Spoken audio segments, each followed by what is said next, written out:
of all, my question is, what is your first reaction on this today's bail order to Mr. Raghuram Raju, member of Lok Sabha? It's a first reaction is that it's a welcome order, and I was one of the counsels for Raghuram Raju, Oh, great. and the torture inflicted on him in the custody was also taken note of by the Honorable Supreme Court. And besides that, the provisions of sedition which have been fastened on him have also been taken note of. And all his speeches, press conferences, press briefings are normally, we argued that it is only criticizing the government or at best the chief minister. So it doesn't come within the strict definition of sedition under 154 capital A of the IPC. Sure. And it's only intended to be fastened on him simply because the punishment is life in that. So therefore bail should not be granted. So all this state mischief by which it was inflicted on him was argued and exposed before the Honorable Supreme Court. Honorable Supreme Court went on both the issues of torture and issues of health status after the torture, and also on the merits, whether it comes under the sedition or not.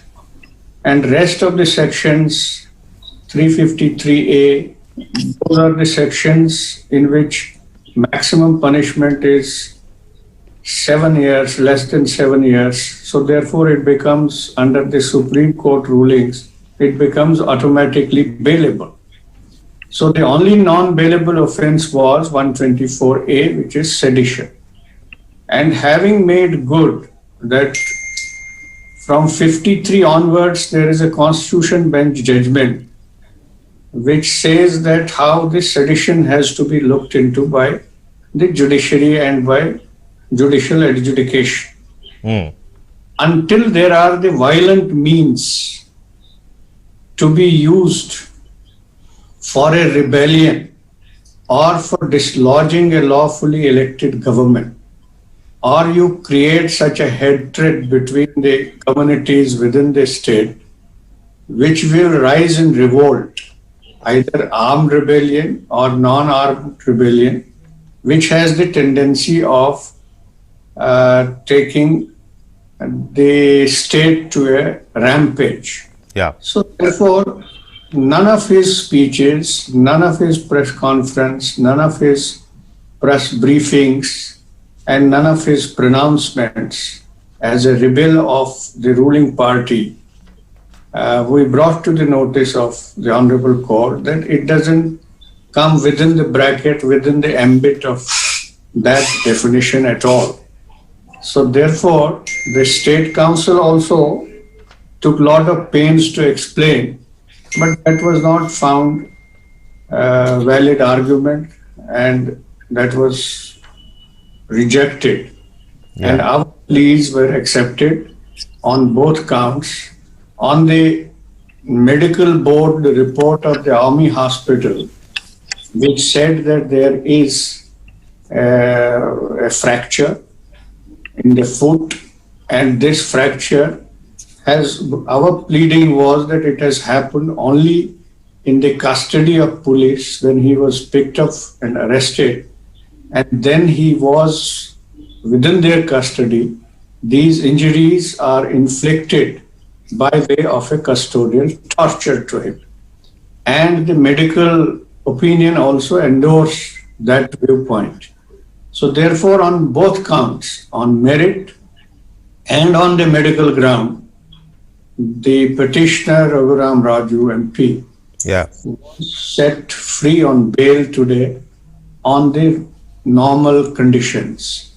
So therefore, he is a free man with, of course, the condition that he will cooperate with the investigation. As and when he is called, he should be given at least 24 hours notice. before he is summoned by the investigating officer. And in keeping with the procedural aspects of criminal procedure for investigation, that will be strictly adhered to by the investigating agencies. So Right. therefore, it was termed as a triumph of democracy. But I want to say one thing, Please. besides the merits of the case. Our counsel, who was mainly arguing, he said that stage has come to such a level that it virtually amounts to state terrorism. And if an MP, elected representative of the people, meets such a torturous,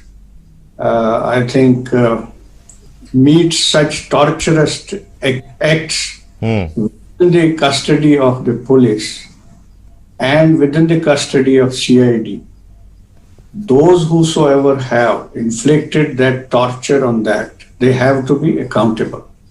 In democracy, they have to be accountable to the rule of law. Rule of law never envisages that any citizen is resorted to the torture, physical torture, when he is within custody. And this was brought seriously to the notice Yeah. that since the petitioner has no faith in the state apparatus, therefore a probe by CBI should be held in order to pinpoint that who are the persons and officers responsible and fix a responsibility, and then after the preliminary inquiry, let the law take its course, let an FIR be registered against those erring officers who have inflicted torture on this alleged accused, the petitioner Raghuram Raju, the MP, elected representative. And what about board of doctors who given first report? The board of doctors